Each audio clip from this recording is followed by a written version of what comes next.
Swan. Swanee. Yeah, man. Welcome to the Finding Meaning in Work podcast, man. Yeah, thanks for having me.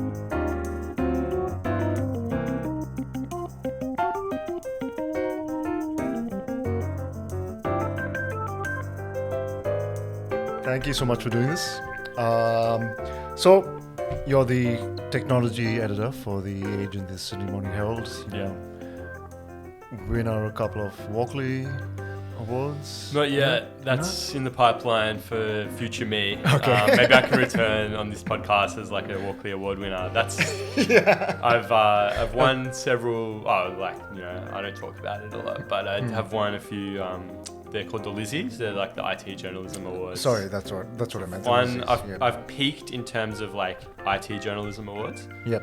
So you could call me right now like Australia's best technology journalist. And that would be accurate if you were going by the Lizzie Awards. Wow. But in terms of like the Walkleys, that's still somewhere that I'm yet to have the ultimate success. But let's revisit that in a few years, and hopefully it's a different situation. Yeah. So maybe that moniker, the best tech journalist in Australia. So from this vantage point, when you look back on your career and you hear that, or someone might mention it, and you think about your position now and the awards that you won, what comes up for you? Like, what are the feelings that come up?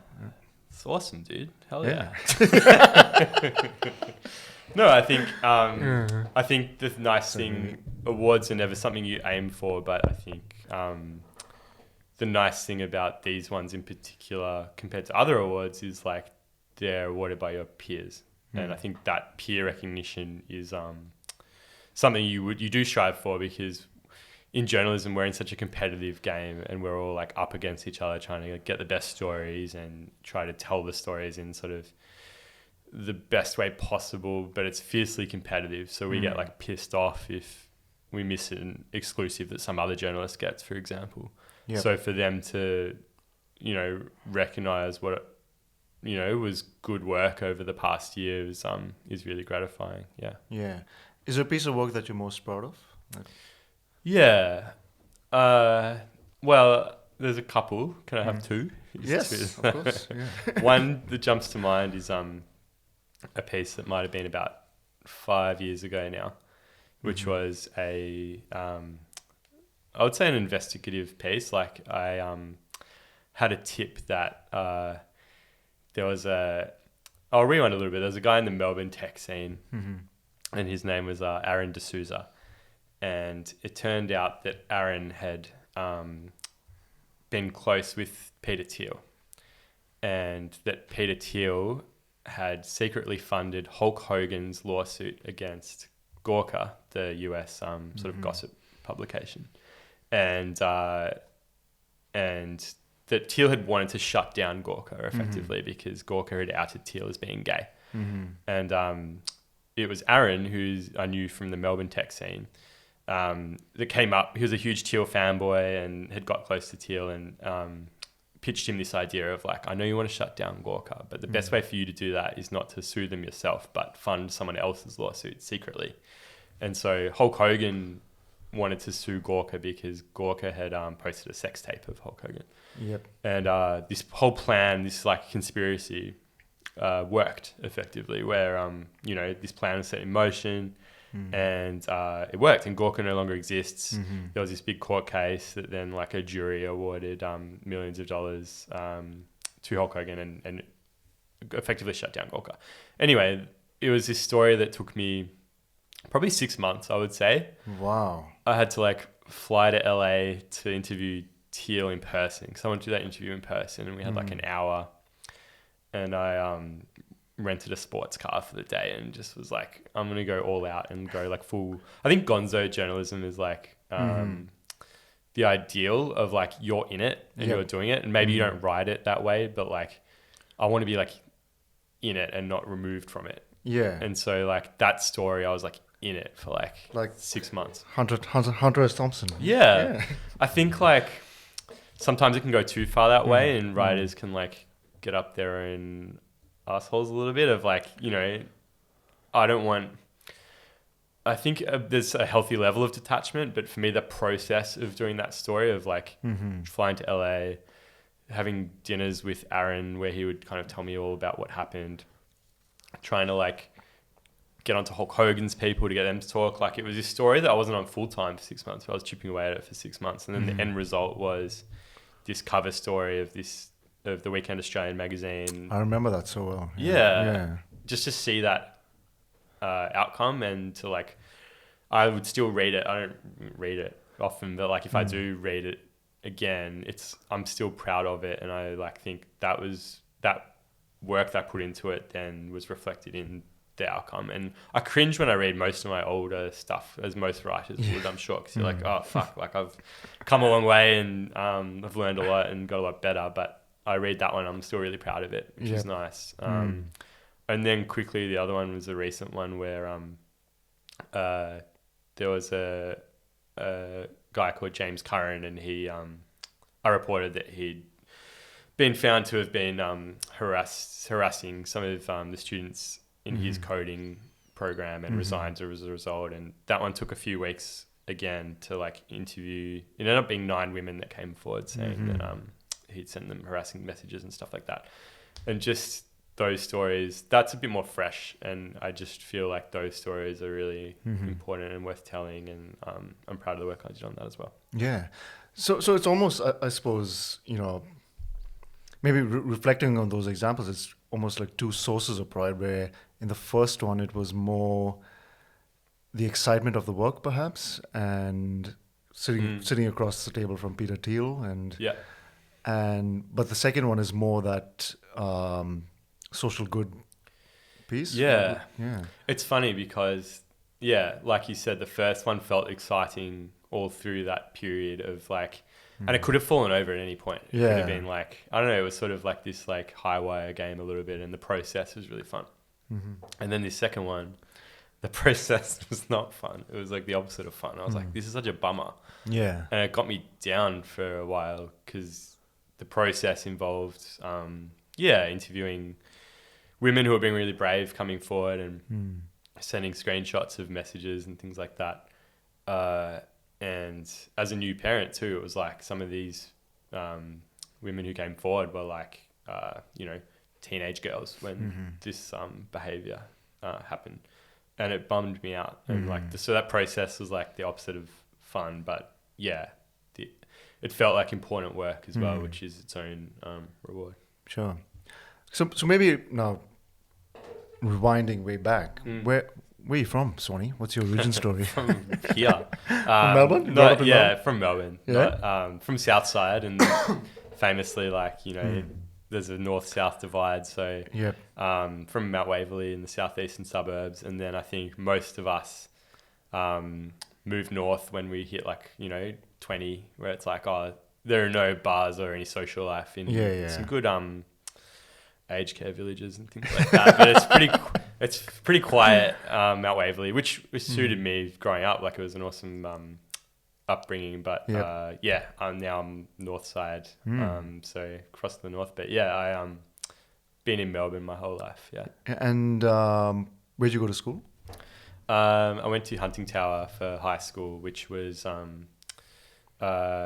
where my mum also taught, but thankfully she taught and she still is involved in the junior school. So she never taught me, which is important. That would have been awkward as hell, I'm sure, like having your mum teach you. I avoided that. So even though she was at the school, it was more just like helpful in terms of like, if I forgot my lunch, she could give me some money or something like that. Yeah. Cool. What were you like in school? I was a bit of a dickhead, I think, to be honest. Like, I definitely had like class clown tendencies. Yep. And I cringe looking back of just like, I would have been really annoying. I'm pretty sure. Like, I think one of my best friends now even started like an I Hate David Swan club in like year 8, I think. I was like, wow. I had a lot of good friends, and I was like, I would say I was like relatively popular, but I can also see now, like, I just cringe now thinking back of like being attention seeking and jokes during class and all that sort of stuff. Like, I can see how I put a lot of the teachers offside probably, even though I could be charming as well, I'm sure, but like, I cringe quite a lot when I think about it, because it's like, I think I was trying a bit too hard maybe. Yeah. I mean, was that more this rebellious streak, or was it more, I I need to stand out. I need to, you know. More that, I think, Yeah. because I don't know if I was like rebelling against anything necessarily. But yeah, I think it was more just trying to stand out in what's like high school is just like that, right? Of how competitive it is, and like you always feel this perception that you have to try and be popular and be something. Yep. So I think it was more just a perceived like thing where I should stand out, even though I would have been better off just like chilling the fuck out a little bit and not trying so hard. Yeah. But like I guess you go through that to get to where you are, right? So Exactly, like, yeah. You know, I'm a lot more chill now. Still can crack a joke. It's fine, but like there's just I know to pick my moments a little bit better. I think. Yeah. And I suppose those things only make sense in retrospect, you know, when you look back Totally. and think. Yeah. No one knows shit when they're like 12, 13, 14 years Yeah. old. Like we all don't know what we're doing. A lot of us still don't know what we're doing, but True. Yeah. especially so then I think like, yeah. But during that time, was there any indication that journalism might be the thing for you? Or? Yeah, there was every indication. Wow, okay. Like it was, like I wanted to be a journalist since I was a young teenager. I was like a voracious like newspaper reader. Like every weekend would get both, you know, The Age and the Herald Sun at the time. Yep. And I did work experience when I was 14 at the Herald Sun, and ended up that's where I worked for almost 10 years, like in that office building. Yep. Later on, where I did work experience when I was 14. The work experience was like, you go to the footy match one day, you go to a ballet, you go to a film, you go to like the zoo. So every different day, like you were doing something new. And Footy then, match on one day and a ballet on the other. They wanted to give like a really diverse Yeah. like newsroom experience of like experiencing things. Because that's what journalism is, right? Is like going out, talking to people, experiencing things, and then writing about them. And I was like, this is the best ever. Like I was like at the zoo, some monkey had been born or something. I was like, so you just go and experience this and then write about it and get paid. And I was like, what's the catch? Like, this is the best shit ever. Like, I just loved it. Like, I had the best week. And then, like, I just knew so single-mindedly that that's the only thing I was, like, interested in doing. Yeah. And then even in high school, I got my first, like, tech journalism role when I was it would have been, like, year 11 or 12, so sort of, like, 16, 17. Yep. I worked for a mobile game review website based out of Germany. It was all in English, but they would send me like $5 a week to and send me they sent me a phone. They sent me games every week to review. Wow. They paid me like $5 US per review, so it was like lunch money. Yep. And again, I was like, "What's the catch?" I was like, "Fuck, I get free games. I get to write it." Like I found the writing process, and sometimes I still do, like fun as well, right? Yeah. So I always used to get excited to write an essay at high school because I was like, fuck, this is fun. So I would like play a game, get a phone, get paid, get to write. I was like, amazing. Awesome. So can I ask you, was there something that, so besides, you know, reading newspapers and, you know, getting your journalism fixed that way, was there something that made you want to, say, get that work experience in the first place? And no, I think... Because it's not like in the family at all. For example, like many of my family members are like teachers, for example. Yep. Not for me. Yeah. I don't think I have the patience. I think I knew early on, and this has become like more acute throughout my career, is how competitive it is. It's like impossible to get a job in journalism. Yep. And I experienced that. Like, obviously, I had that like weekly thing in high school, but like after that, it was just drilled into us in uni and throughout, and anyone I spoke to in journalism was just like how rare the jobs are in the first place and how hard it is to like get anywhere. So I think my careers counsellor said that at the time too. So I think I knew I'm interested in doing this because I love writing and I love talking to people and I love the process and everything about it. But like I also knew this is so hard to crack into. So I think I dedicated myself pretty early on to like single-mindedly like need to get a job in a newsroom, like need a journalism job. So just sort of threw myself at that since high school. And Yeah. And then you went to uni and you studied journalism? No, actually, it was really funny. You would think so. All the leading thought I up to read that, that I was like, yeah, I somewhere. was single-minded about journalism. Well, it's funny. I should fire my researcher. Anyway. Yeah. No, well, I did study journalism, but I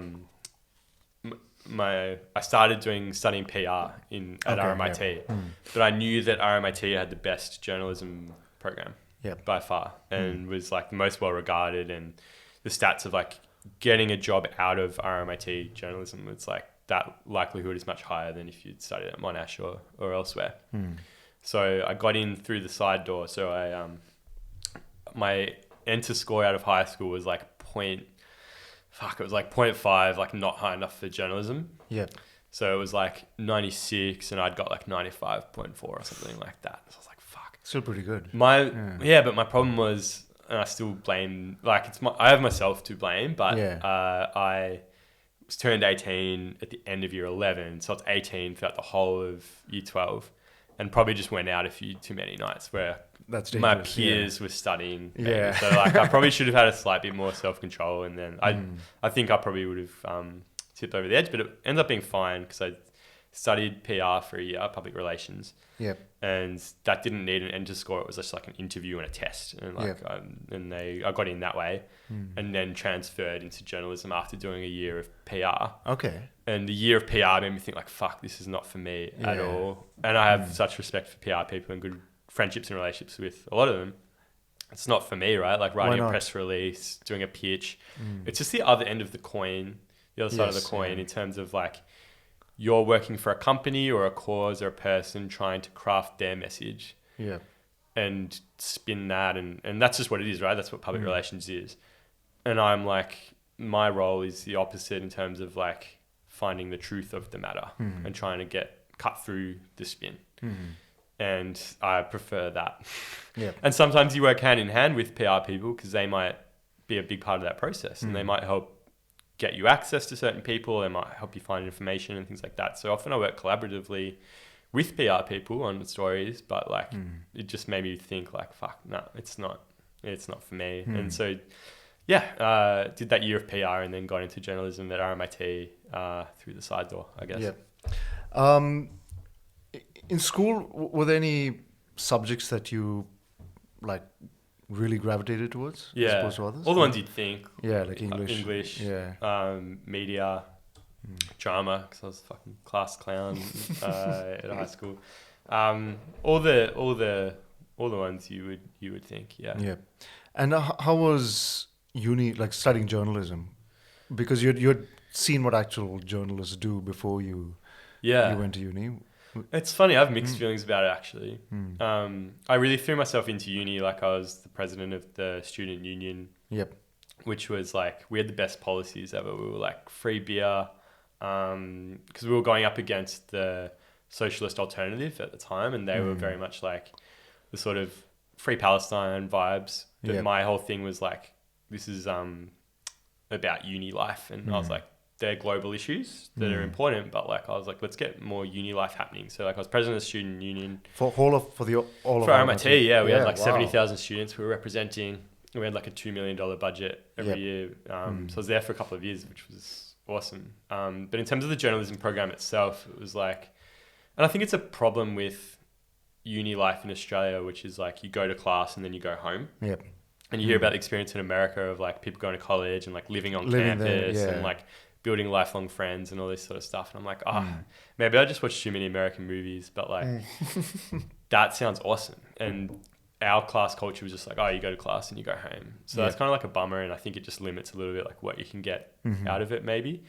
The other thing that like I wonder a little bit is like, how much can you actually learn in terms of like a journalism uni program? I haven't even settled on the idea of like, can you teach someone how to write or not? I'm like, I don't know. Like, I think in my mind, maybe I've always been like a pretty good communicator. And I'm like, if someone's just inherently like struggles with that of like communicating, I'm like, to what extent can going to like a course teach that? Like I don't know. And like it's something I oscillate a little bit where I'm like, oh, maybe you can, like someone can teach you like this is how an essay should be structured and this is how a newspaper article should be structured. I suppose it's like writing is like coding in a sense, like there is a formula to it. Yeah. Or there's grammar and all of those things, Yeah. but I think what fills in the gaps, like the emotive sense of language and those Yeah. things.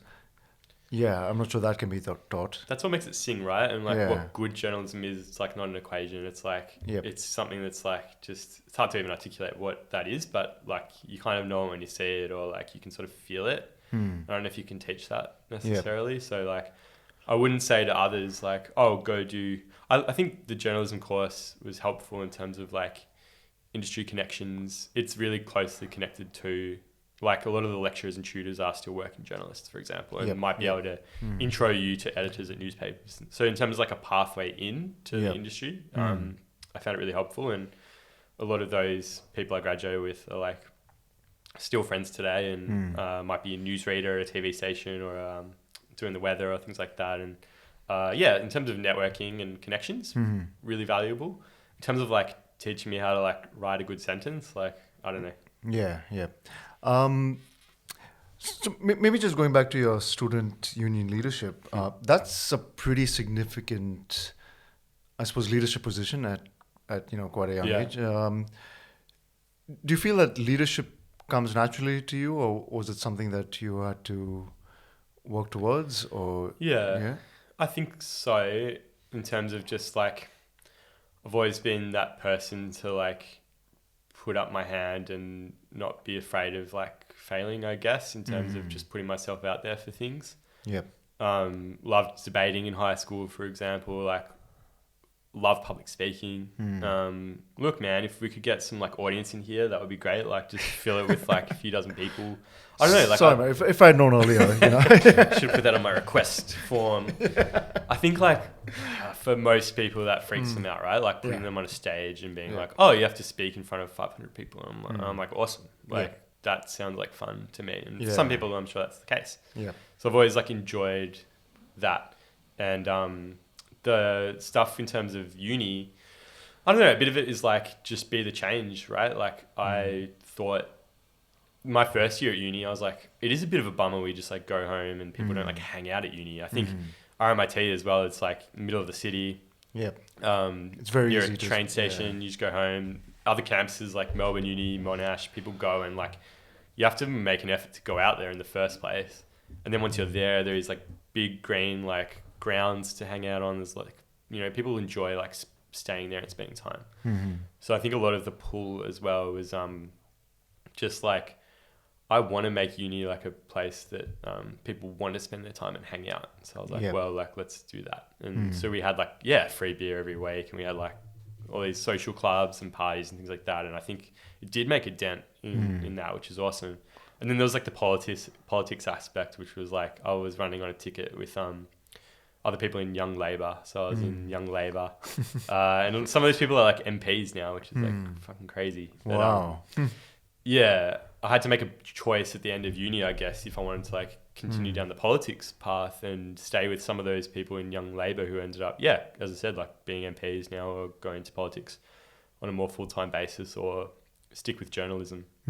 But like it always was clear, it's like, no, journalism's been like what I'm interested in. And because you can't really do both. Like you got to pick a lane, right? You can't so I picked journalism and here I am. Yeah, wow. So after uni, what happens after uni? Yeah, so I got a job offer straight out of uni, which was rare and gratifying. It was like a tech journalism role. I'd freelanced for this place called IT Wire during uni, and they had the weirdest pay model. It's still weird by like industry standards. They would pay you per 1,000 clicks that your story would get. Okay. So, which is like the worst, because when you think about it, it's like then that just people would gravitate towards clickbait, right? You'd be like, I'd write an opinion piece and be like, I might write a more outrageous sort of like the incentives on that are the incentives are totally skewed. So I mean the business model, we can talk about this later maybe, but like the business model for journalism is like fucked everywhere, and there's no good answers in terms of like what that looks like. But it shouldn't look like getting paid per 1,000 clicks. So I did that during uni and got them paid me decently as a freelancer, and then they offered me a job full time out of uni. yeah, and that's when I worked out of I worked from home for a while and was hating life. Just like imagine being like 22 or whatever it was, and you're just like at home. I was like the original like remote worker. I was like working out of my mum and dad's house in Mount Waverley in your pajamas Melbourne. and Just hating life, to be honest. Like the work was fun, but like just working from home full time was like killing me. So that's when I googled co-working spaces and then started working out of Inspire 9 in Melbourne. What year was that roughly? Oh God, probably I think over 10 years ago now. Yeah. Or it would be around 10 years ago, maybe something like 2013. Yeah. Because you were one of the OGs at Inspire. Yeah. And that like saved me in terms of like, I was like, oh fuck, this is awesome. Like you still do that work, but just surrounded by people in tech and startups. So like, yeah, that was huge for me in terms of finding Inspire 9 and finding a co-working community that I could then do that job from there, which was awesome. Yep. And then, so maybe placing us in time, say 20... I'm so bad at years, man. 13 to 20. So maybe what were the main career high points for you in that early part of your career? You know what? At the same time as the ITYS stuff, I look at the ITYS stuff just briefly, like as like lucky I got out as like a decent journalist because like and I don't mind like defaming anyone there. Their training to me was like you take a press release, a bit like we talked about before with public relations, and you change the opening line and you change the end line and then you publish the story. I was like, fuck. Like, so that's journalism. Like you just take a press release and you just change the opening line. And that was like my training at ITY. Like thankfully I'd already gone to uni. Yeah. And like I read enough newspapers and media in general to know like that's not journalism. But like that was their instruction. It was very much a case of like quantity over quality. So it might be like any given day, I'd probably have like 5 or 6 pieces published. Yep. 99% probably were like press releases that were like slightly rewritten. And I felt a bit dirty, obviously, to have like my name attached to that stuff. Yeah. Because it didn't feel fulfilling and just was like, oh, we're just churning these announcements out. Yeah. And it might be like, oh, this new this app is released, or like they were just sort of news announcements. Yep. But so can I just think about that dirty feeling for a second? Yeah. Like when you say, did you feel dirty because that was going against your values as a journalist? Yeah. Or was it easy money? Or it felt dirty because like any reasonable person, I think, would pride themselves on their work or want to pride themselves on their work. Yep. And I couldn't because I was like, this is like not my original work because most of it's press releases and that's someone else who's done the writing. And I knew I could be better. Like I knew I was a good, I was early in my career, but I still knew what I was capable of. And so to like be churning out press releases, I was like, this isn't fulfilling at all. And just, it felt dirty. And at the same time, the stuff I was proud of, I was doing music journalism for a site that no longer exists, sadly, called Faster Louder. And I remember that. Yeah. I loved doing that. It was interviewing... I had a column called In the Firing Line, and it would interview like high profile artists like, Alice Cooper, Queens of the Stone Age. We can name drop on podcasts. That's what you're supposed to do on podcasts. Yeah, right? yeah, for sure. Name drop. Yeah. They would get these like big bands or artists, and their way in was like through this In the Firing Line column, which was like just nothing off the table, just like tough questions that you wouldn't normally ask or be too afraid to ask. Yep. It'd be like about their drug habits. It was very like tongue in cheek. Like I had fun with it. And sometimes it ended badly. I remember like Smashing Pumpkins, for example, was like Billy Corgan. It was just like went off at me and I thought he was going to hang up. But I do regret that actually. I apologized. And looking back, it was like, don't apologize just for asking a tough question. Yeah. So you learn through things like that. But that was so much fun and I got paid like shit all. Like originally it was pro bono, just doing it for nothing for a few years. And then they started paying me like $50 per column or something like that, which is still nothing really. But that was so much fun, and I did that for years through uni, and then those first few years in my early like tech journalism career as well was just doing every few weeks like an interview with a band and writing them up, and did maybe like 100 or so over the years, and wow, it's just sad that I've got to like probably go back through like the Wayback Machine and like, the Internet Archive. It's like the site doesn't exist, and like I might be just talking complete lies right now because it's like you could just Google it and you wouldn't find it because it's like being removed from the internet, which like sucks. So I've got to go like do a recovery job on those pieces. But early in my career, I was so proud of that stuff, and it felt really special to be trusted with high profile people like that I could just go one-on-one with them, and then and I was like 22 or something, didn't know shit, but it was a lot of fun. Again, was the pride and the fun more from the process of producing that work, or was it? Yeah, I think so, because the end result was, with those stories, was often just a transcript of the interview. And that's because that's how they read. You didn't want to read, if you're reading like me with like Billy Corgan from Smashing Pumpkins, a lot of the fun in reading that was just like me asking him tough questions, him responding tongue-in-cheek or telling me to fuck off. Yep. And like versus me writing it up as like a feature style piece of like, I got on the phone with Billy Corgan, blah, blah, blah. It's like, no, just get me like the one-on-one, like 10 minutes, me and him, like blah, blah, blah. So like the fulfillment came from the process of like, oh fuck, I have to like, and I prepared really hard too, of like spending hours just like researching, because like the interview would go well if I could put all these very specific things to like Billy Corgan of like, oh, you said this in this interview last year. Why did you say that when clearly blah, blah, blah. Like I would like needle people like with very specific things, and that would take hours of research to like come to them then, as you clearly have not done at all for this one. I found that process thrilling. I gave less of a shit about the end result, obviously, because I didn't save any of them and they're all offline, but the process was really fucking fun. Yeah. Can I ask you how do I articulate this? What's your relationship like with fear? Like when it comes to something like this, like getting on the phone with Alice Cooper, like for me, I'd shit myself. But how do you work through that? Does anything? Everyone's just people. Yeah. Yeah.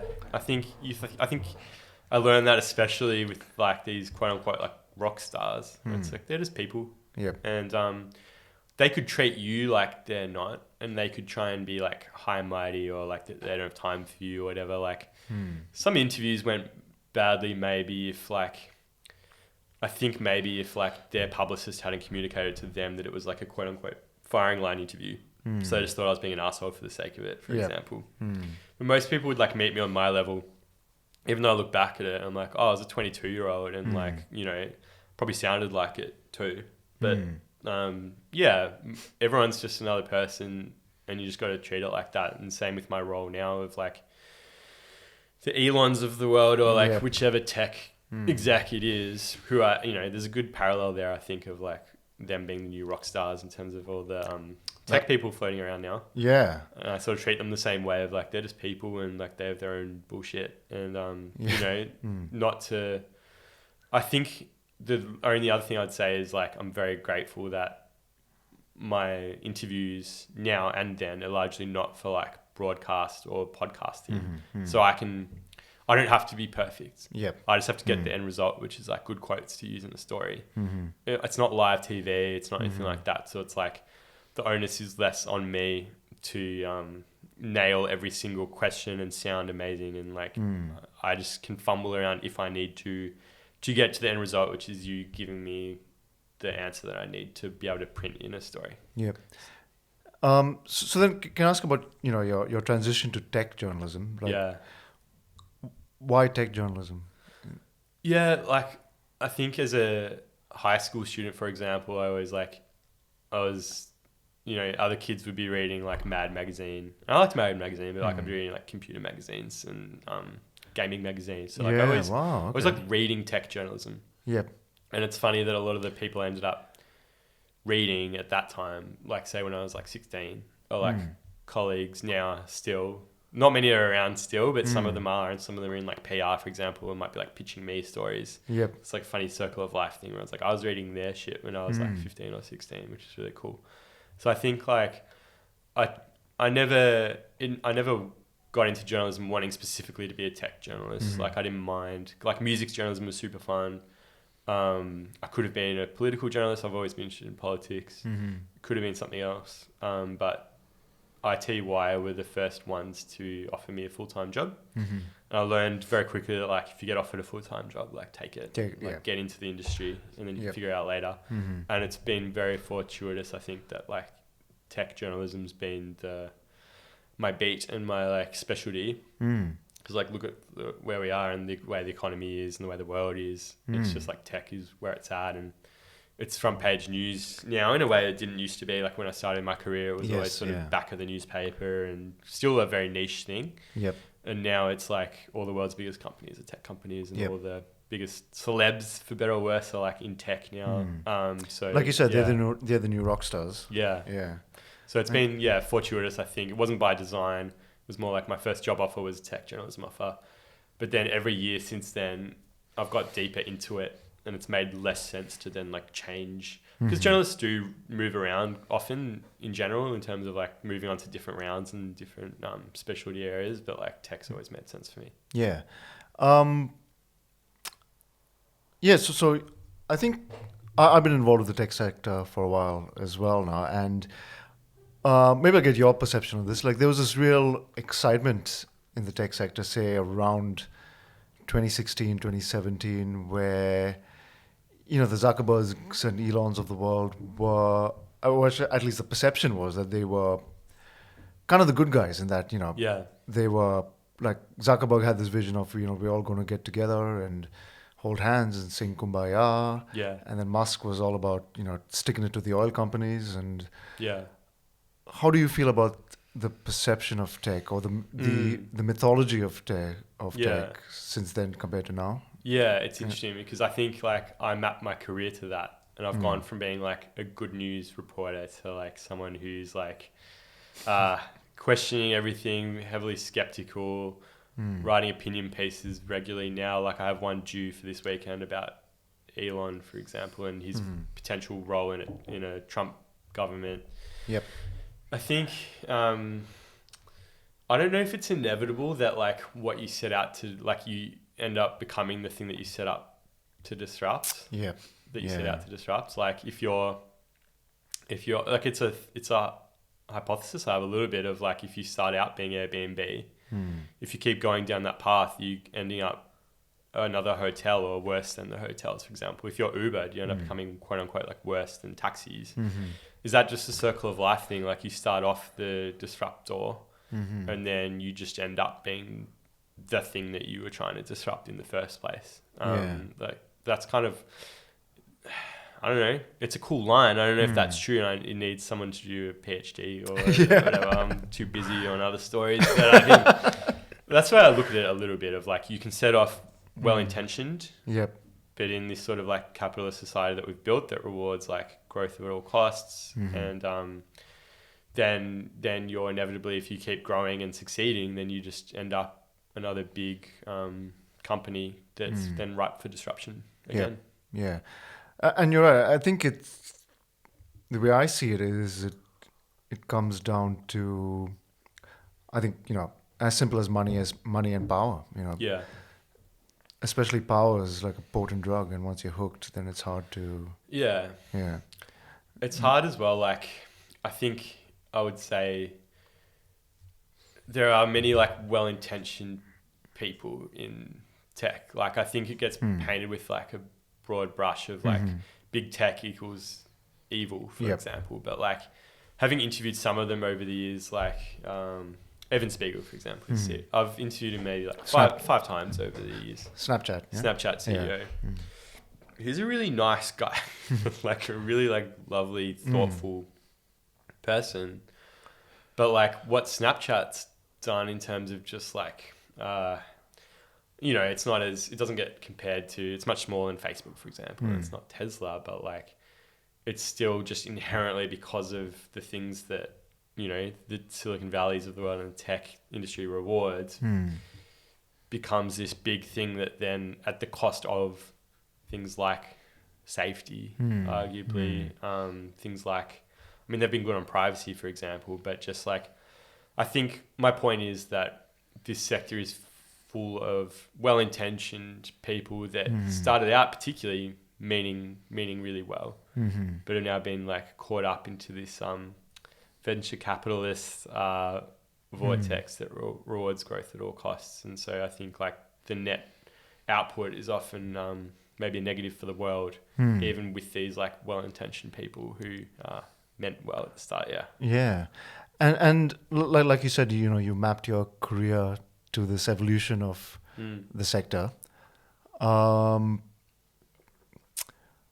do you feel now? Like reporting in the tech sector now? The way I think about my role now is just trying to like reflect back whatever's in front of me, and not like, I try to tell people this, that like, I can't say this for all journalists because it would be a lie, but like, I'm going in good faith trying to like just most accurately report on whatever's happening, good or bad.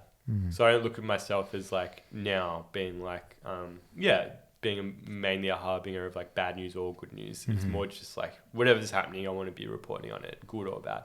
Yeah. And sometimes that is good news announcements. Like, it might be a big milestone, might be like some progress has been made or whatever that good news is. Like, yeah, hell yeah. And like, being like, although the problem with that sometimes is then I'll get a text from like a startup CEO and I'll be like, thanks so much for your support, whatever. It's like, that's not my role. My role is not supporting you. My role is to like reflect back. If you're doing awesome, like report that. If you're failing and you've laid off 50% of your staff, then report that as well, without fear or favor. So like, it gets misconstrued sometimes as like my role as being like a cheerleader for the industry, for example. It's like, no, sometimes my stories might read that way because I'm reporting good news, but I'm just trying to be accurate, whether that's good or bad. Yeah.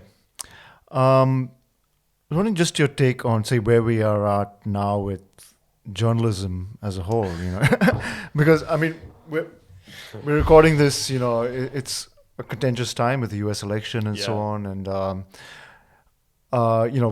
say one of the stalwarts of journalism, like the Washington Post, came up saying that they're not going to endorse a candidate. Yeah. But I think what's interesting there is Jeff Bezos' reply, where he said that journalism today is the least trusted that it's ever been. Yeah. And people are trusting more unscripted podcasts. Yeah. However, what you make of that? He's right. Yeah. Like, I can feel it as well when, for example, I'll go on a briefing, even this was like a few weeks ago, for a new iPhone, right? Apple will be hosting a briefing to inform us about a new iPhone. It'll be me and like 4 influencers. Like, that's like the call. It's like, they're my peers now, influencers. Yep. And I might get invited to a tech conference in San Francisco. And the people sitting next to me are LinkedIn influencers who are like flown by the same way as like, take Salesforce, for example. Yep. Paying to fly me to attend their press conferences. They're flying influencers as well and treating them the same. Because like the outcome is the same. It's like those companies getting their message across. And for them now, often it's like, an influencer might have more reach than I do in a newspaper. Yep. Plus, an influencer is not at risk of like writing a negative story, for example. You don't see like an influencer get paid to go somewhere and be like, oh, this Salesforce conference sucks. It's like, no, like they're just going to give this like super positive message. So like, I just think that's only been the last like maybe 5 years, I would say, is like this rise of influencers, and then me needing to think about, that's my competition now, and my peers are like people on social media.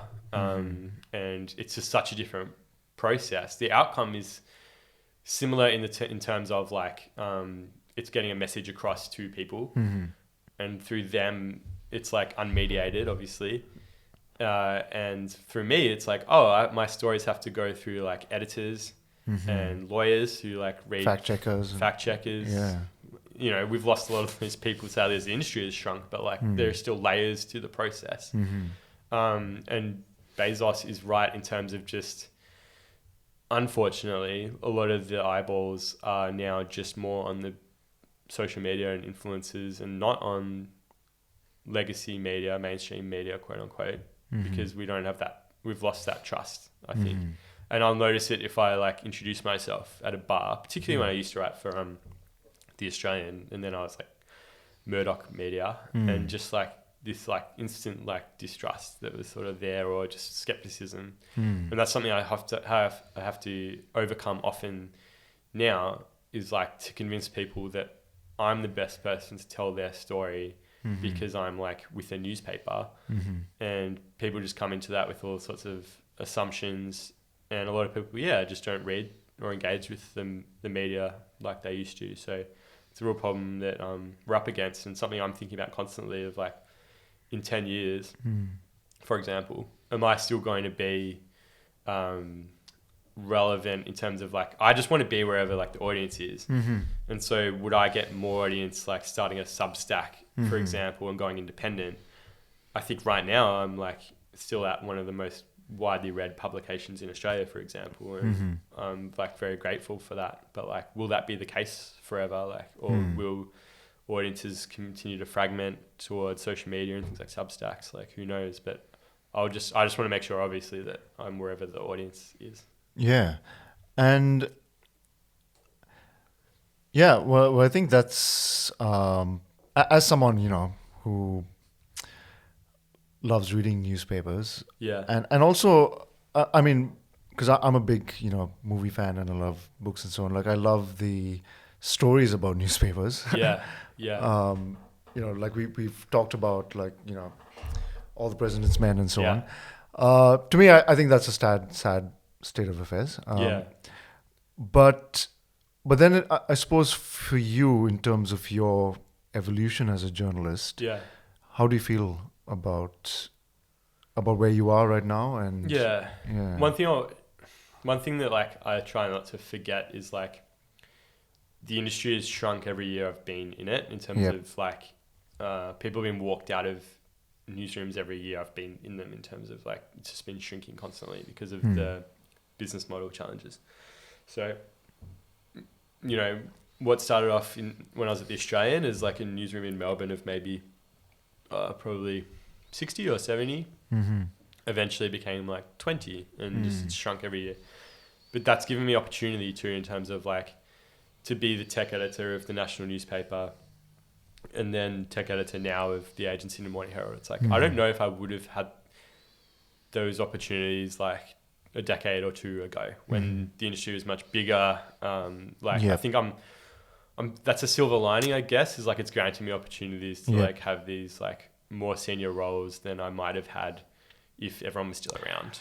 I think that's a really good point, in that your ascendancy has been quite rapid within journalism. First at the Australian, now at the Age. Like, what do you attribute that to? Yeah, like a bit of Stephen Bradbury, in terms of just like like a little bit, right? Of like, some publications in Australia have had the same tech editor for maybe like 20 years, for example, and like, you only get those opportunities once people go. So like, just, it's sad. And the sad thing about that is like, those are people that I did and would have learned a lot from just being around in the newsroom. That's one of the beautiful things about newsrooms, is just like the osmosis of learning from people that are just sitting opposite you or sitting around you, and just like, you can bounce stuff off them. So like, a lot of it's just from just being there still, despite other people having to leave the industry. So being my sheer existence and the fact of sticking around has led to some of these opportunities. But I like to think too, as well, like, I've done good work over the decade, and that's been rewarded as well. And I like, it's a combination of both, I think, just being around, but then also, proving myself from covering this industry in like what I think is like an authentic and, like, hanging out with you and a lot of our friends is like, part of that's been my role as a journalist, is like being around it. It's like, that's where you get the best stories. It's just like being there, going to events, talking to people, being around it. You can't like fake that. Or we can't just wait for stories to like land in your inbox. You have to like be there. So I just make an effort still now to like go to pitch nights or go to events, just like have those connections to then be able to tell those stories. No, I think, from someone who's been on the other side, like I think what I can say of you is that you've been embedded in the community for Too long. like a decade now. Too long. I got to get out. Yeah, you can't fake that, right? Like you're either there or you're not. Is how I think about it. Like you can't. You'll just miss a story if you're not there. So I think it served me well, just making sure that I'm like going to South by Southwest last week in Sydney, and it's like you're either there or you're not, and you'll just miss the story if you're not there. So just show up and you'll get the story. Yep. Yeah. And also, like for me, so when I first came into Inspire 9, I was I'd come out of a corporate job, and I was looking for something, and it was like literally walking into the cantina scene in Star Wars. Yes, Like, I feel that. Yeah. Who are all these freaks? Yes. And where have they been? Yeah. And what the hell are they working on? Yeah. But there was like this palpable excitement in the sector. What was it like for you? Like initially? Oh my God. Like, that palpable energy is right. And I don't know which of those Star Wars characters I would be. Maybe I'll have a think about that. The guy playing the trumpet, maybe. I'll take that. I'll take that. Hell yeah. No, that was so infectious. And the thing I miss about that is like there's this like relentless sort of positivity, and it's the complete opposite energy to like a newsroom, which is like we're all grumpy and skeptics. Like we're all our energy is to like question everything and be like take nothing at face value. And instead whatever comes through be like really, or like is that bullshit or not, versus like the Inspire 9 startup energy, which is like awesome, like build the thing, build and so like that was infectious and I missed that.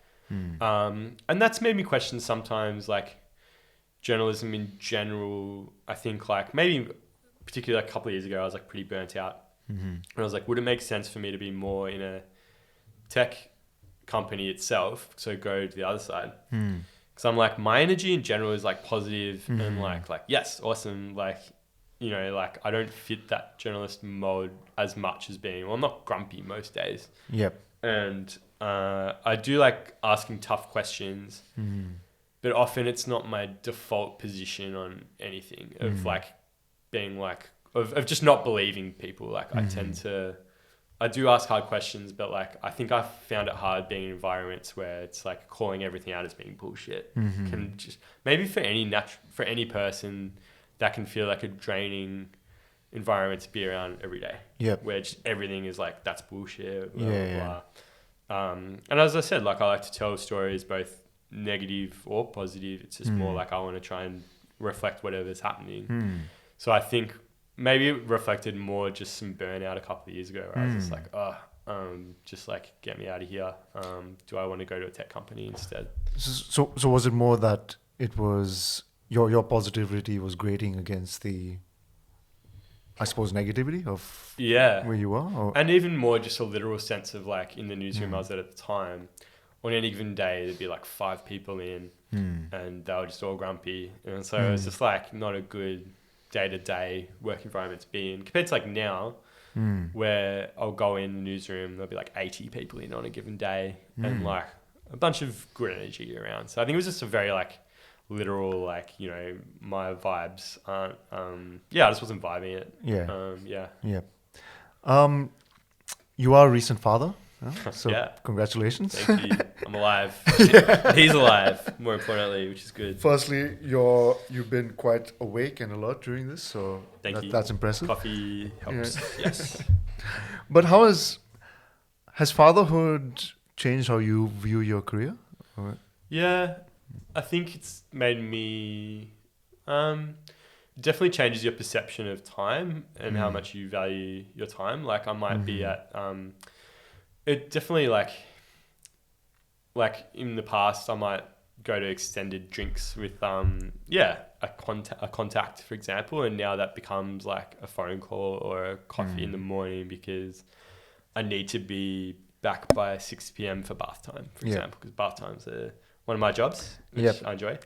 And so you value your time differently, and like I get FOMO for like home and for being like with him and my wife in like a way that like no offense to my wife, but like you just didn't before, where you're not like, oh my god, I should be home with my wife. She won't listen to this, so it's fine. But it's just different when you have a baby, and it's like you get, you know, like for example, last week or the week before, being in Sydney for South by Southwest, it was like I would have FOMO for being back home, and I used to travel for like weeks on end for work. I would add on like 3 weeks to a US thing and drive around, and now it's like, oh, it doesn't even interest me like at all. Like I just would rather be at home. So I think it's just I'm valuing my time differently, and just like being a bit more 9 to 5 in general at doing my work. And it makes you think about the issues that you're reporting on with a different lens as well, because like children's use of social media is like a hot topic at the moment, for example, and I'm sure will be still for a long time.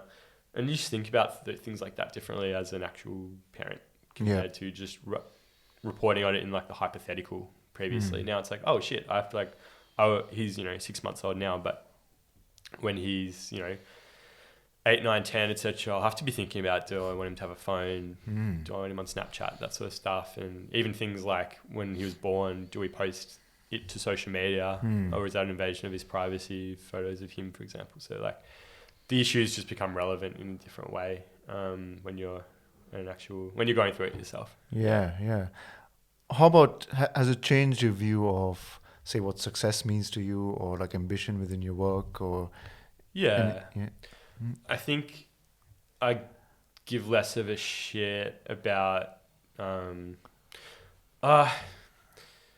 I don't know. I'm still taking pride in my work, but like I just don't sweat the small stuff in the same way. So like if there's like a small issue with something, you just gain perspective a little bit of like what's important. And I still absolutely take pride in my work and want to be doing the best job I'm doing. But like if some small incident happens throughout the day, not that I'm not a stressful person, but like I just give less of a shit now than I did, because I know that like I have to come home to him and be there for him as his dad. So it just like, you just gain that perspective where I think you just roll through shit a bit easier, because it's like, well, my priority overall would be like as a dad first, and then as a journalist second. So like, you know, anything pales in comparison to coming home and being a dad.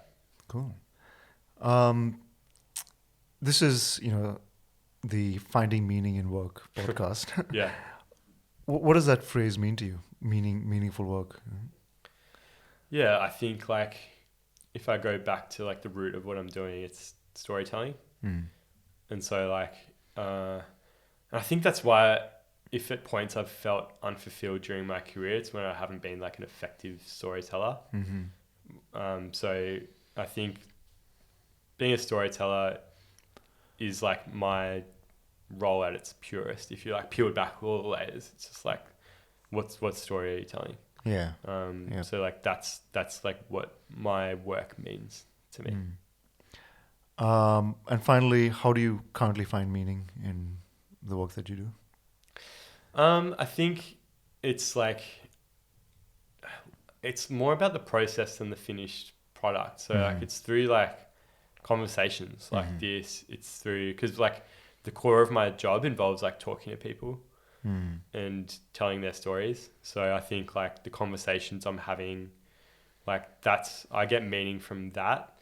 And so, because so much of my day doesn't end up like in a physical newspaper the next day. It'll end up like on the cutting room floor in like an Otter transcript of the conversation, or in like my notes, for example. So it's like I find meaning in those conversations, even if, and a lot of stories don't end up as a story. Like I might interview you, I might turn the tables and interview you and then be like, oh, there's not really a story here, but like I still found meaning in that conversation, right? So it's like, I think for me, the finding meaning bit is in the conversations and the interviews and the connections. And then if that ends up in a news story or like a feature in a magazine, like awesome. But like the meaning's not that. The meaning is like the process and the conversations that I'm having. Mate, thank you so much for doing this. It's been lovely. really admired you from afar for a while now. Not so much afar, we've known each other for a while, but Yeah. it's really good to get to know you like this. So Yeah. thank you so much. No, anytime. I'll be back after I've won some Walkleys. After some Walkleys, Yeah. and once I have my pitch ready for my Sounds good. for my startup. Sounds good. Thanks, mate. Thanks, mate. We're good. Thank you for listening to this podcast. If you're enjoying and are learning from this podcast, please subscribe on YouTube, Apple, and Spotify. A great zero-cost way to support us is to leave a review on Apple Podcasts and Spotify. If you are feeling extra generous, it'd be great if you could leave a comment or feedback on our Apple Podcast or YouTube pages. Or you could email your comments and feedback to me directly at rahul@disruptivebusinessnetwork.com. That's RAHUL at disruptivebusinessnetwork, all one word, .com. Finally, a big shout out to our producer Dan Scahill for his work on the keys and to Vashti Civil for writing the original music for our theme. Until next time, this is your host, Rahul Sones, signing off. Bye.